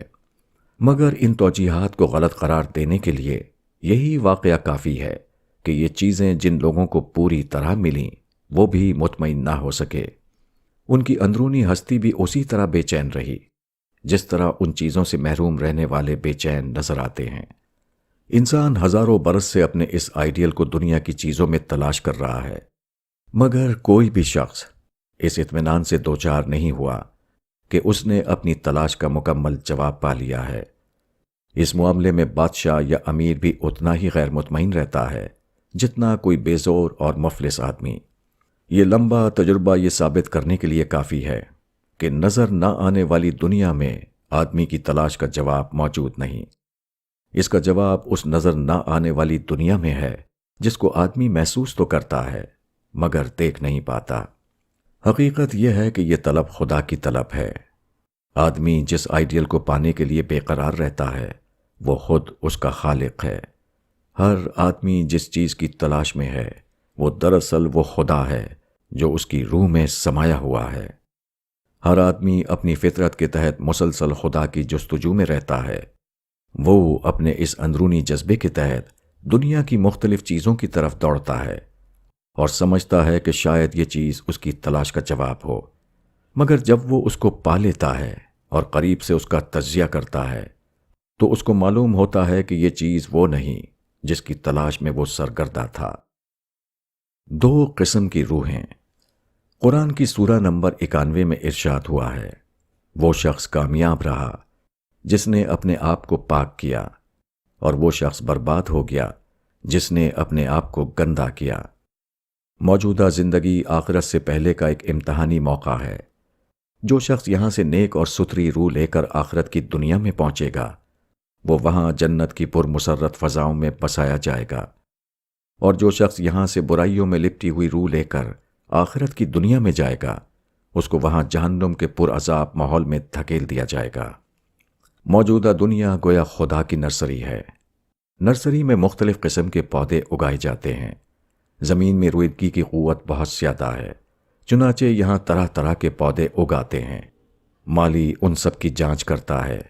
جو پودے غیر مطلوب پودے ہیں ان کو وہ کاٹ کر پھینک دیتا ہے، اور جو پودے اس کے مطلوب پودے ہیں ان کو اہتمام سے نکال کر لے جایا جاتا ہے تاکہ کسی باغ میں ان کو پھلنے پھولنے کے لیے نصب کر دیا جائے۔ موجودہ دنیا میں آدمی کے لیے بیک وقت دونوں مواقع کھلے ہوئے ہیں۔ وہ چاہے تو اپنی روح کو پاک کرے اور چاہے تو گندا کرتا رہے۔ کوئی وہ شخص ہے جو اللہ کی بڑائی کو مان کر اس کے آگے اپنے آپ کو جھکا دیتا ہے۔ اس کے سامنے جب کوئی حق آتا ہے تو وہ بے جھجک اس کا اعتراف کر لیتا ہے۔ لوگوں سے معاملہ کرتے ہوئے وہ ہمیشہ خیرخواہی اور انصاف کا طریقہ اختیار کرتا ہے۔ دوستی ہو یا دشمنی، ہر حال میں وہ خدا کی مرضی پر چلتا ہے، نہ کہ اپنے نفس کی مرضی پر۔ یہ وہ شخص ہے جس نے اپنی روح کو پاک کیا۔ اس کو اس کا خدا جنت کی پربہار دنیا میں بسائے گا۔ دوسرا آدمی وہ ہے جو خود اپنی بڑائی میں گم رہتا ہے۔ اس کے سامنے حق آتا ہے تو وہ اس کو ماننے کے لیے تیار نہیں ہوتا۔ معاملات میں وہ سرکشی اور بے انصافی کا طریقہ اختیار کرتا ہے۔ وہ اپنی مرضی پر چلتا ہے، نہ کہ خدا کی مرضی پر۔ یہی وہ آدمی ہے جس نے اپنی روح کو گندا کیا۔ کائنات کا مالک اس کو اپنے پڑوس کے لیے قبول نہیں کرے گا۔ وہ اس کو جہنم میں دھکیل دے گا تاکہ وہ ابدی طور پر اپنے جرم کی سزا بھگتتا رہے۔ مقبول بندے۔ جسم میں اگر ایسا خون داخل کیا جائے جو آدمی کے بلڈ گروپ کا نہ ہو تو جسم اس کو قبول نہیں کرتا، اس کے اندر فوراً ضد جسم اینٹی باڈیز پیدا ہو جاتے ہیں اور وہ خون باہر نکال دیا جاتا ہے۔ اسی طرح جلے یا کٹے ہوئے حصہ جسم پر قلم بندی ہوتی ہے، جس کی محفوظ صورت یہ ہے کہ خود اپنے جسم کی کھال لے کر مقام معوف پر لگا دی جائے، جس کو آٹو گرافٹنگ کہتے ہیں۔ اب اگر کسی مقام پر کھال کی قلم بندی یعنی اسکن گرافٹنگ کرنی ہے اور وہاں کسی غیر متعلق جسم کی کھال لے کر لگا دی گئی تو وہ چند دن ٹھیک رہے گی، مگر ایک ہفتے کے اندر جسم اس کی اجنبیت کو پہچان لے گا، خون کا دوران اس مقام پر رک جائے گا اور بالآخر کھال کا مذکورہ ٹکڑا الگ ہو کر گر جائے گا۔ اس کا ذکر کرتے ہوئے پروفیسر ولیم بانڈ نے اپنی پیتھولوجی کی کتاب میں لکھا ہے کہ خودی غیر خودی کو قبول نہیں کرتی۔ یہ چھوٹے سیلف یعنی انسان کی خودداری کی ایک مثال ہے۔ اسی پر بڑے سیلف یعنی خدا کی غیرت اور خودداری کو قیاس کیا جا سکتا ہے۔ حقیقت یہ ہے کہ خدا تمام غیرت مندوں سے زیادہ غیرت مند اور تمام یکتا پسندوں سے زیادہ یکتا پسند ہے۔ خدا کسی حال میں بھی کسی قسم کی دوئی کو گوارا نہیں کرتا۔ وہ ہر دوسرے قصور کو معاف کر دے گا مگر شرک کو کبھی معاف نہیں کرے گا۔ وہ کون خوش قسمت لوگ ہیں جو آخرت میں خدا کے مقبول بندے ٹھہریں گے؟ یہ وہ لوگ ہیں جو اپنے سیلف کے خول کو توڑ کر خدا کے سیلف میں گم ہونے پر راضی ہو گئے، جو اپنی یا کسی دوسرے کی یکتائی کو بھلا کر خدا کی یکتائی کے آگے جھک گئے، جنہوں نے ہر قسم کے شرک کو چھوڑ کر توحید خالص کو اختیار کر لیا۔ انسان کے لیے اگرچہ یہ مشکل ترین کام ہے کہ وہ اپنے سوا کسی دوسرے کا اقرار کرے۔ جب بھی کوئی شخص کسی دوسرے کو مانتا ہوا نظر آئے تو وہ یا تو خوف کی بنیاد پر ہوگا یا مصلحت کی بنیاد پر۔ تاہم یہی وہ عطیہ ہے جو کوئی انسان کبھی کسی کو نہیں دیتا۔ اسی کا مطالبہ انسان کے خالق نے انسان سے کیا ہے اور اسی کا نام اسلام ہے۔ مسلم وہی ہے جو اپنی خودی کا اثاثہ اپنے خالق کو دینے پر راضی ہو جائے، جو اپنے آپ کو پوری طرح خدا کی سپردگی میں دے دے، جو ہر اعتبار سے خدا کا تابع فرمان بن جائے۔ اس میں شک نہیں کہ یہ انسان کے لیے ناقابل برداشت کو برداشت کرنا ہے، مگر اسی کو خدا نے اپنی جنت کی قیمت بنا دیا ہے۔ جنت کی انوکھی نعمت اسی خوش نصیب کے حصے میں آئے گی جو اس انوکھے عطیے کی صورت میں اس کی قیمت پیش کر دے۔ خوراک۔ والٹر ڈیلامیر ایک انگریز شاعر ہے۔ وہ 1873 میں پیدا ہوا اور 1956 میں اس کی وفات ہوئی۔ اس نے انسان کے بارے میں ایک طنزیہ نظم کہی جس کا ایک ٹکڑا یہ ہے: یہ ایک نہایت عجیب بات ہے، اتنی عجیب جتنی کہ کوئی چیز عجیب ہو سکتی ہے۔ مسٹر ٹی جو کچھ بھی کھاتی ہے وہ سب مس ٹی بن جاتا ہے۔ ہر آدمی کی اپنی ایک منفرد شخصیت ہوتی ہے۔ اس کا رنگ، اس کے بدن کی ساخت، اس کے بولنے کی زبان، اس کا طرز فکر سب اس حد تک دوسروں سے مختلف ہوتا ہے کہ ایک آدمی کو دوسرے آدمی کے مقابلے میں پہچانا جا سکے۔ آدمی روزانہ طرح طرح کی چیزیں کھاتا ہے، مگر وہ جو کچھ کھاتا ہے وہ اس کے اندر جا کر اس کی اپنی شخصیت میں ڈھل جاتا ہے۔ کوئی کھانے کی چیز باہر خاک کچھ بھی ہو، مگر وہ آدمی کے اندر داخل ہونے کے بعد وہی بن جاتی ہے جو وہ خود ہوتا ہے۔ ہر آدمی جو خوراک کھاتا ہے یا جو پانی وہ اپنے جسم میں داخل کرتا ہے اس کو وہ تحلیل کر کے اپنے وجود کا حصہ بنا لیتا ہے۔ یہی معاملہ خیالات و نظریات کا بھی ہے۔ آدمی بہت کم ایسا کرتا ہے کہ جو کچھ وہ دیکھے یا سنے اس کو اس طرح دیکھے یا سنے جیسے کہ فی الواقع وہ ہے۔ اکثر وہ چیزوں کو اس شکل میں دیکھتا ہے جیسا کہ وہ خود دیکھنا چاہتا ہے۔ ہر بات جو آدمی کے اندر داخل ہوتی ہے وہ اس کے اپنے ذوق کے مطابق بدل کر اس کی فکر کا جز بن جاتی ہے۔ اسی مثال میں مومن اور غیر مومن کا فرق دیکھا جا سکتا ہے۔ دنیا طرح طرح کے واقعات و حقائق سے بھری ہوئی ہے۔ یہ واقعات و حقائق مومن کے سامنے بھی آتے ہیں اور غیر مومن کے سامنے بھی، مگر دونوں انہیں اپنے اپنے زاویہ نظر سے دیکھتے ہیں۔ نتیجہ یہ ہوتا ہے کہ ایک کے لیے وہ اس کے ایمان کی غذا بن جاتے ہیں، مگر دوسرے کو ان سے اس کے سوا اور کچھ نہیں ملتا کہ اس کی سرکشی اور گمراہی میں اضافہ ہو جائے۔ کم سمجھنا۔ رسول اللہ صلی اللہ علیہ وسلم مکے کے ایک غیر امیر خاندان میں پیدا ہوئے۔ آپ ابھی ماں کے پیٹ میں تھے کہ آپ کے والد کا انتقال ہو گیا۔ پیدائش کے جلد ہی بعد آپ کی والدہ بھی اس دنیا سے چلی گئیں۔ آپ کو حلیمہ سعدیہ نے دودھ پلایا۔ حلیمہ کے شوہر کو ابو کشبہ کہا جاتا تھا۔ یہ ایک نہایتی غریب خاندان تھا جو محنت مزدوری پر گزر کرتا تھا۔ رسول اللہ صلی اللہ علیہ وسلم نے مکے میں ایک یتیم بچے کی حیثیت سے پرورش پائی۔ وہ قلیل معاوضے پر مکے والوں کی بکریاں چراتے تھے۔ آپ کے ساتھ کوئی عظیم ماسی شامل نہ تھا۔ چنانچہ مکے والوں کی نظر میں آپ کی تصویر ایک حقیر تصویر بن گئی۔ آپ کا شمار مکے کے بڑے لوگوں میں نہ تھا، بلکہ ان لوگوں میں تھا جو لوگوں کے نزدیک قابل تذکرہ نہیں ہوتے۔ اسی کا یہ نتیجہ تھا کہ 40 سال کی عمر کو پہنچ کر جب آپ پر وحی آئی اور آپ نے مکے میں اپنی پیغمبری کا اعلان کیا تو لوگوں کو یہ ایک مذاق کی بات معلوم ہوئی۔ مکے والوں کی سمجھ میں نہ آیا کہ وہ شخص جو کل تک ایک معمولی آدمی تھا وہ آج خدا کا رسول کیسے بن گیا۔ انہوں نے حقارت کے ساتھ کہا کہ یہ ابو کبسہ کے لڑکے کو دیکھو، وہ کہتا ہے کہ اس کو آسمان سے وحی آتی ہے۔ یہی چیز ہر دور میں پیغمبروں کے ہم زمانہ لوگوں کے لیے پیغمبروں کا انکار کا سبب بن گئی۔ خدا نے کبھی بادشاہوں یا وقت کی عظیم شخصیتوں کو پیغمبر نہیں بنایا، بلکہ غیر معروف لوگوں میں سے ایک شخص کو پیغمبری کے لیے چن لیا۔ اب جن لوگوں نے اس شخص کو پیغمبری سے پہلے کم سمجھا تھا، وہ پیغمبری کے بعد بھی اس کو کم سمجھتے رہے۔ خدا نے انہیں بڑا کر دیا، مگر جو لوگ انہیں پہلے چھوٹا دیکھ چکے تھے ان کے لیے ممکن نہ ہوا کہ وہ ان کی بڑائی کو پہچانیں اور ان کو اپنا بڑا بنائیں۔ یہ سب سے بڑا نفسیاتی فتنہ ہے جو ہر دور میں لوگوں کے لیے حق کو ماننے میں رکاوٹ بنا رہا ہے۔ موجودہ دنیا میں انسان کا اصل امتحان یہ ہے کہ وہ حقیقت کو غیب کی سطح پر پالے، وہ سچائی کو اس کے مجرد روپ میں پہچان سکے۔ لوگ عظمتوں کی سطح پر اعتراف کا ثبوت دے رہے ہیں، حالانکہ اعتراف کا ثبوت وہاں دینا پڑتا ہے جہاں بظاہر دیکھنے والوں کو عظمت دکھائی نہیں دیتی۔ لوگ رونقوں کے مقام پر خدا پرستی کا مظاہرہ کر رہے ہیں، حالانکہ خدا اکثر وہاں ہوتا ہے جہاں کسی قسم کی رونق نظر نہیں آتی۔ خدا سے بغاوت۔ خدا نے اپنی دنیا کا ایک منصوبہ بنایا، اس منصوبے کے مطابق وہ اپنی دنیا کو چلا رہا ہے۔ جو لوگ اس منصوبے سے مطابقت کر کے اس دنیا میں رہیں وہ خدا کے فرما بردار بندے ہیں۔ خدا ان کو اپنے ابدی انعامات سے نوازے گا۔ اس کے برعکس جو لوگ اس منصوبے سے مطابقت نہ کریں وہ خدا کی دنیا میں فساد پھیلانے کے مجرم ہیں۔ خدا انہیں عنقریب پکڑ لے گا اور ان کو ایسی سزا دے گا جس سے ابد تک نکلنا ان کے لیے ممکن نہ ہو۔ خدا ہر صبح سورج کو روشن کرتا ہے تاکہ اس کے بندے اس کی روشنی میں چلیں، مگر ایک انسان دوسرے انسان کو اندھیرے میں دھکیل دینا چاہتا ہے۔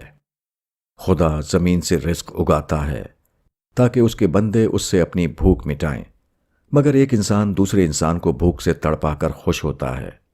خدا اپنے پاس سے بارش برساتا ہے تاکہ تمام انسان اور جاندار اس سے سیراب ہوں، مگر انسان اپنے مفروضہ دشمنوں کو پیاس سے تڑپا کر کامیابی کے قہقہے لگاتا ہے۔ خدا لوگوں کے لیے مواقع کھولتا ہے تاکہ وہ ان مواقعوں کا استعمال کر کے اپنی زندگی کی تعمیر کریں، مگر انسان یہ منصوبہ بناتا ہے کہ وہ لوگوں سے ان کے ملے ہوئے مواقعوں کو چھین لے۔ خدا ایک انسان کو اپنی نعمتوں سے نوازتا ہے، مگر دوسرا انسان حسد میں مبتلا ہو کر چاہتا ہے کہ اس کو بے عزت کرے اور اس کو ناکام بنا کر چھوڑ دے۔ یہی وہ چیز ہے جس کو قرآن میں فساد فی الارض کہا گیا ہے، یعنی خدا نے اپنی دنیا کا نقشہ جس ڈھنگ سے بنایا ہے اس میں بگاڑ پیدا کرنا۔ خدا کی دنیا میں خدا کے منصوبے کے خلاف زندگی گزارنا، خدا کی زمین میں خدا کی پسند کو چھوڑ کر وہ روش اختیار کرنا جو آدمی کی پسند اور خواہش کے مطابق ہو۔ انسان خدا کی اسکیم کی نفی کرتا ہے، انسان خدا کے فیصلے کو بدل دینا چاہتا ہے۔ یہ خدا کی دنیا میں خدا کے خلاف بغاوت ہے۔ یہ سب سے بڑا جرم ہے جو کوئی انسان اس زمین پر کر سکتا ہے۔ آج یہ سب سے بڑا جرم خدا کی زمین پر سب سے بڑے پیمانے پر ہو رہا ہے۔ اور حیرت انگیز بات یہ ہے کہ اس بغاوت کے مرتکب وہ لوگ بھی ہیں جو خدا کی بغاوت کو خدا کی زمین سے ختم کرنے کا جھنڈا اٹھائے ہوئے ہیں۔ اہلیت۔ ایک شخص اپنے خاندان میں پیدا ہوا، بعد کو اس کے حالات خراب ہو گئے، معاشی اعتبار سے وہ بالکل مفلس ہو کر رہ گیا۔ اس زمانے میں اس کے تمام دوست اور رشتہ دار اس سے جدا ہو گئے، کوئی بھی اس کا روادار نہ تھا کہ اس سے ملاقات اور سلام کلام کا تعلق رکھے۔ پھر وہ وقت آیا کہ اس کے حالات بدل گئے، وہ اپنی بستی کا سب سے زیادہ خوشحال آدمی بن گیا۔ اب اس کے پرانے دوست اور رشتہ دار اس کے پاس آنے لگے، وہ اس کو یقین دلاتے کہ ہم تو ہمیشہ تمہارے خیر خواہ تھے، مگر آدمی پر ان لوگوں کی باتوں کا کوئی اثر نہ ہوا۔ اس نے ان میں سے کسی کی طرف کوئی توجہ نہ دی، البتہ ایک شخص جو ہر حال میں اس کا ساتھی بنا رہا، اس کو اس نے بہت بڑے پیمانے پر نوازا، اس کو اس نے اپنا سب سے قریبی ساتھی اور مشیر کار بنا لیا۔ یہی معاملہ اللہ تعالیٰ کے یہاں بھی ہے۔ اللہ تعالیٰ کے یہاں قابل قدر وہ ہے جو ناموافق حالات میں قابل قدر ہونے کا ثبوت دے، جو دعوت حق کو اس وقت پہچانے جبکہ دعوت حق ماحول میں اجنبی بنی ہوئی ہو، جو دین خداوندی کے ساتھ ایسے حالات میں اپنے آپ کو وابستہ کرے جبکہ دین ظاہر بینوں کو بے قیمت نظر آتا ہو۔ اللہ تعالیٰ دلوں کو دیکھتا ہے، نہ کہ جسموں کو۔ اللہ کے یہاں حقیقت کی قدر ہے، نہ کہ ظاہری دکھاوے کی۔ اللہ کو وہ بندے پسند ہیں جو اس وقت چک گئے ہوں جبکہ اس کی قوتیں ابھی غیب میں چھپی ہوئی ہیں۔ اللہ کو وہ بندے درکار ہیں جن کی بصیرت کی نگاہیں کھلی ہوئی ہوں۔ اللہ کو وہ بندے درکار نہیں جن کے اندھے پن کا یہ حال ہو کہ وہ پیشانی کی آنکھ سے دکھائی دینے والی چیزوں کے سوا کسی اور چیز کو دیکھ ہی نہ سکیں۔ حقیقت یہ ہے کہ نہ دینے والے دور میں دیے جانے کا فیصلہ ہوتا ہے۔ پہچاننے والا وہ قرار پاتا ہے جس نے نہ پہچاننے والے حالات میں پہچاننے کا ثبوت دیا ہو۔ انعام کا مستحق وہ ہے جس نے اس وقت ساتھ دیا ہو جبکہ لوگوں نے اس کو غیر اہم سمجھ کر اسے نظر انداز کر دیا تھا۔ پانے کے باوجود محروم۔ چارلی چیپلن فلمی دنیا کا ایک مشہور ترین آدمی تھا۔ وہ فلموں میں ہنسانے کا کردار ادا کرتا تھا۔ اس نے 52 سالہ فلمی زندگی میں بے شمار دولت کمائی۔ چارلی چیپلن ایک انگریز تھا۔ اس نے امریکہ میں فلمی ترقی حاصل کی اور پھر سوئٹزرلینڈ میں اس نے 37 ایکڑ زمین خرید کر وہاں اپنے لیے ایک شاندار مکان بنایا۔ جب وہ مرا تو اس کی ملکیت میں 10 ملین پاؤنڈ موجود تھے۔ اس کو بڑے بڑے انعامات اور خطابات سے نوازا گیا۔ کہا جاتا ہے کہ چارلی چیپلن کو دنیا کے ہر حصے میں مقبولیت حاصل ہوئی۔ اس کی تقریباً 80 فلمیں ایسی ہیں جو مسلسل کہیں نہ کہیں دکھائی جاتی ہیں، حتیٰ کہ 1914 سے 17 میں اپنی ابتدائی زندگی میں اس نے جن فلموں میں کام کیا تھا وہ فلمیں ابھی تک تاجرانہ حیثیت سے کامیاب ہیں۔ یہ ابتدائی فلمیں بھی آج محض تاریخی یادگار کے طور پر نہیں دکھائی جاتی بلکہ جدید تفریح کے معیار سے ان کو دیکھا جاتا ہے۔ چارلی چیپلن موجودہ زمانے کا واحد فلمی کردار ہے جو اب بھی اتنے شوق سے دیکھا جاتا ہے۔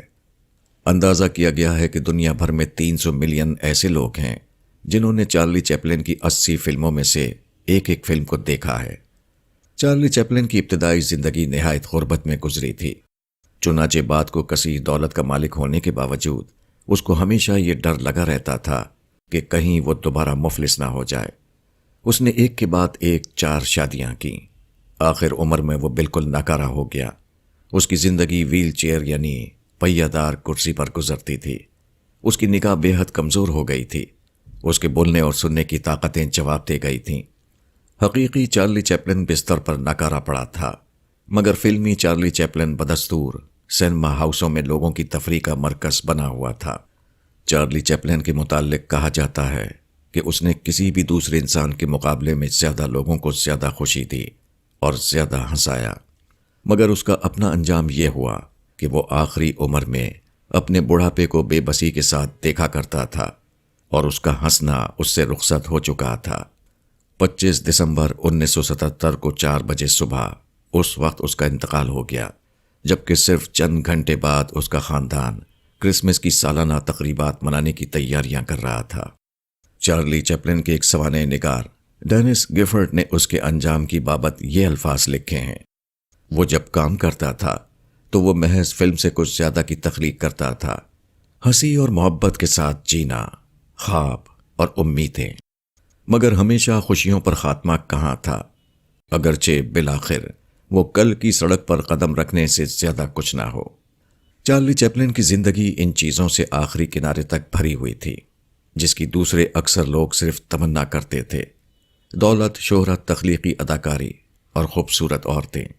مگر اس کو نہیں معلوم تھا کہ ان چاروں میں سے کسی ایک سے بھی وہ کس طرح لطف اندوز ہو۔ چارلی چیپلن کی یہ کہانی تمام انسانوں کی کہانی ہے، اس فرق کے ساتھ کہ کچھ لوگ چارلی چیپلن کی طرح پا کر محروم رہتے ہیں اور دوسرے لوگ پائے بغیر محروم۔ حقیقت یہ ہے کہ اس دنیا میں پانے والا بھی اتنا ہی محروم ہے جتنا نہ پانے والا، مگر بہت کم لوگ ہیں جو اس سب سے بڑی حقیقت کو جانتے ہوں۔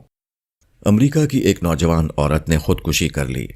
اس کی جیب میں ہاتھ سے لکھا ہوا ایک پرچہ تھا، اس میں درج تھا: مجھے خوشی کی تلاش تھی، اس کے لیے میں نے نشے کا استعمال کیا، میں جنسی آوارگی کی حد تک گئی، مگر مجھے کہیں خوشی نہیں ملی، اب میں مایوس ہو کر اپنے آپ کو ختم کر رہی ہوں۔ اکثر آزاد خیال مردوں اور عورتوں کا یہی حال ہے، وہ خوشی کی تلاش میں سب کچھ کر ڈالتے ہیں، مگر آخر میں انہیں معلوم ہوتا ہے کہ یہاں ان کی تلاش کا جواب موجود نہیں۔ اس کے بعد کچھ مایوسانہ زندگی گزار کر طبعی موت مرتے ہیں اور کچھ لوگ جھنجھلاہٹ میں آ کر خودکشی کر لیتے ہیں۔ کتنے بے خبر ہیں وہ لوگ جو اپنے آپ کو جاننے والا سمجھتے ہیں، کیسے ناکام ہیں وہ لوگ جن کا نام کامیاب انسانوں کی فہرست میں سب سے آگے لکھا ہوا ہے۔ امتحان کا قرآن و حدیث میں زندگی کا یہ تصور دیا گیا ہے کہ موجودہ دنیا میں کسی کو جو کچھ ملتا ہے وہ صرف بطور آزمائش ملتا ہے، وہ اس کا حق نہیں ہوتا۔ آدمی ان چیزوں سے صرف ایک مقررہ مدت تک فائدہ اٹھاتا ہے، اس کے بعد موت آتی ہے اور اس کے ساز و سامان سے اسے جدا کر دیتی ہے۔ موت سے پہلے یہ چیزیں ہر ایک کو ملتی ہیں، مگر موت کے بعد صرف اس کو ملیں گی جو آزمائش میں پورا اترے۔ اس کو ایک مثال سے سمجھیے۔ ایک طالب علم امتحان کے کمرے میں ہے، وہ اپنا تعلیمی امتحان دے رہا ہے۔ اس وقت بظاہر وہ ایک مکان میں ہے، اس کے پاس میز اور کرسی اور دوسرے ضروری سامان ہیں، اس کے خدمتگار بھی وہاں موجود ہیں۔ بظاہر دیکھنے والوں کو وہ صاحب ملک آدمی نظر آتا ہے، مگر یہ سب کچھ محض وقتی ہے۔ جیسے ہی وقت پورا ہونے کا الارم بجتا ہے، اچانک معلوم ہوتا ہے کہ یہاں اس کا کچھ بھی نہ تھا۔ ہر چیز جو وہاں اس کے پاس تھی اس سے واپس لے لی جاتی ہے اور وہ بلا تاخیر امتحان گھر کے باہر نکال دیا جاتا ہے۔ یہی معاملہ وسیع تر معنوں میں دنیا کا بھی ہے۔ یہ دنیا انسان کے لیے ایک خدائی امتحان گاہ ہے۔ یہاں ہر آدمی صرف اس لیے ہے کہ وہ اپنا امتحان دے۔ خدا نے ہر آدمی کے لیے امتحان کی مدت مقرر کر رکھی ہے۔ جیسے ہی یہ مدت پوری ہوتی ہے، فوراً موت کا فرشتہ آتا ہے اور آدمی کو بجز اس دنیا سے نکال کر خدا کے سامنے حاضر کر دیتا ہے، تاکہ ہر آدمی کو اس کے عمل کے مطابق اس کا بدلہ دیا جائے۔ موت کا لمحہ امتحان کی مدت ختم ہونے کا لمحہ ہے۔ جب یہ لمحہ آتا ہے تو آدمی جان لیتا ہے کہ ان چیزوں میں اس کا کچھ نہ تھا جس کو وہ اپنا سمجھے ہوئے تھا۔ جس مکان کو اس نے بنایا تھا وہ اس سے جدا کر دیا جاتا ہے۔ جس جائیداد کو وہ اپنی چیز سمجھتا تھا وہ اس سے چھین لی جاتی ہے۔ جن آدمیوں کو وہ اپنے آدمی سمجھتا تھا وہ اس سے بچھڑ جاتے ہیں۔